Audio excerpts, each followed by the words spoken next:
बिहार सरकार के पूर्व कृषि मंत्री और वर्तमान में बक्सर 33 लोकसभा के इंडिया अलायंस के जो है प्रत्याशी हैं सुधाकर जी, बहुत बहुत स्वागत है आपका। नमस्कार। इस बार देखिए 25 तारीख को माननीय प्रधानमंत्री जी आ रहे हैं मिथिलेश तिवारी के समर्थन में बक्सर में, और जो है एक दशक से जो है ये बक्सर सीट जो है ब्राह्मणों की सीट थी, बीजेपी की सीट थी। कैसे आप इस गठबंधन को है तोड़ मीडिया के लोगों को कैसे लगता है मीडिया क्यों जातिवादी होता है क्या? ये जाति की बात करना मीडिया के प्लेटफॉर्म से तो चौंकाने वाली खबर है। आरजेडी ने ही जातिगत जनगणना कराया, जातिगत जनगणना कराए थे ना। हम जातियों की राजनीति नहीं न करते हैं। हम लोगों ने ये देखा था कि क्या उनकी माली हालत है, लेकिन हम उसके नाम पे वोट तो राजनीति तो करते नहीं। सामाजिक आर्थिक जनगणना होता ही है जिसमें हम देखते हैं कि किस समुदाय का क्या हम लोग को कमी है। शिक्षा का स्तर उनका कमज़ोर होगा तो उसको हम अलग से प्रयास करेंगे। नीति बनाने के लिए डेटा होना चाहिए, तो डेटा कलेक्ट किए थे।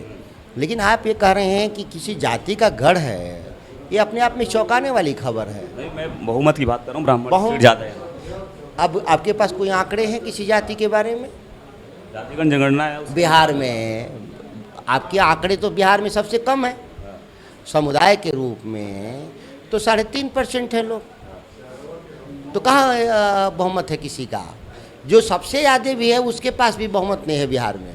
जो किसी एक कम्युनिटी के रूप में मैक्सिमम 14.5% वोट है, वो भी 50% से नीचे है। बहुमत कहाँ किसी को? ये जातियों की लड़ाई नहीं है, यह मुद्दों के आधार पर लड़ाई है, राष्ट्र निर्माण की लड़ाई है। इसमें जाति कहाँ से आ गया? इस बार बक्सर की क्या मुद्दा रहेगी आपका चुनाव? बक्सर में सबसे ज़रूरी है कि यहाँ पहले विदेशी लोग आके यहाँ से चुनाव लड़ रहे हैं। यह बक्सर की मिट्टी के लोग नहीं है। भाजपा के लोग हमेशा बाहर से आके चुनाव लड़ रहे हैं, बाहरी लोग लड़ रहे हैं। एक तो बड़ा मुद्दा ये है। दूसरा है कि इस इलाके में किसानों की दुर्दशा हुई है। चौसा पावर प्लांट में किसानों के साथ कई बार मारपीट हुआ भूमि अधिग्रहण में। ये बहुत पर्यटन की दृष्टि से विकसित होना चाहिए था।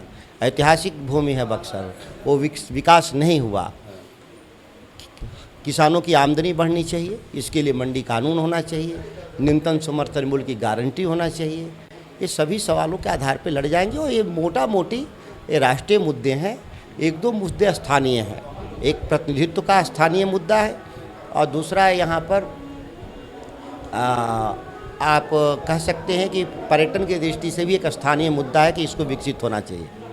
देखिए, बीजेपी के ही नेता संतोष सिंह ने बोला है कि जो है आपका तुलना तारकासुर से किया और इस बार मिथिलेश तिवारी आपको इस बार कौन संतोष सिंह? संतोष सिंह जो है, कौन संतोष सिंह? क्या है वो? नेताजी हैं। नेताजी हैं। तो ऐसे नेता तो मेरे यहाँ 1,000 हैं। उन्होंने बोला था ऐसा कुछ? नहीं, 1,000 हमारे पास नेता हैं। उनके खिलाफ बोलना चाहेंगे? क्यों? वो हमारे खिलाफ चुनाव लड़ रहे हैं कि उनके खिलाफ बोल रहे हैं? बयान तो आपके खिलाफ कर रहे हैं। जो चुनाव मेरे खिलाफ लड़ा है या जो पार्टी का नेतृत्व कर रहा है उसके बयान को महत्व देते हैं। बाकी लोग तो ऐसे ही सड़क पे चलते हुए बहुत लोग बयान देते रहते हैं। तो इस बार कैसे आप जो है बीजेपी के मिथिलेश तिवारी को मात दे पाएंगे? ये राजनीति का बात है, ये मीडिया में बहस का विषय है। आप सर्वे कर लीजिए, मैं चुनाव भारी बहुमत से चुनाव जीतूंगा। कितने लाख वोट से जीत रहे हैं आप? 2 लाख वोट से जीतूंगा। वोट से भी जीत रहे हैं आप? निश्चित तौर पर। निश्चित तौर पे।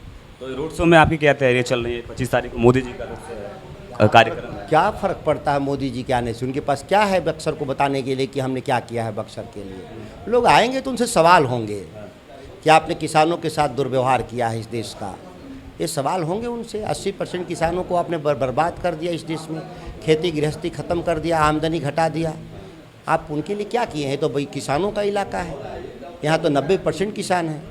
बक्सर की जनता ये भी कह रही है कि सुधाकर जी जो है रामगढ़ क्षेत्र से हैं और हम जो चाहते हैं स्थानीय बक्सर का हो, डुमराव क्षेत्र कहाँ का है? विदेश में है रामगढ़। कुछ लोगों का कहना है, मैंने जनता वो लोग हैं जो भाजपा के लोग हैं। मैं बक्सर लोकसभा का हूँ। स्थानीय मतलब लोकसभा होता है ना। हाँ। तो बक्सर लोकसभा का मैं नहीं हूँ।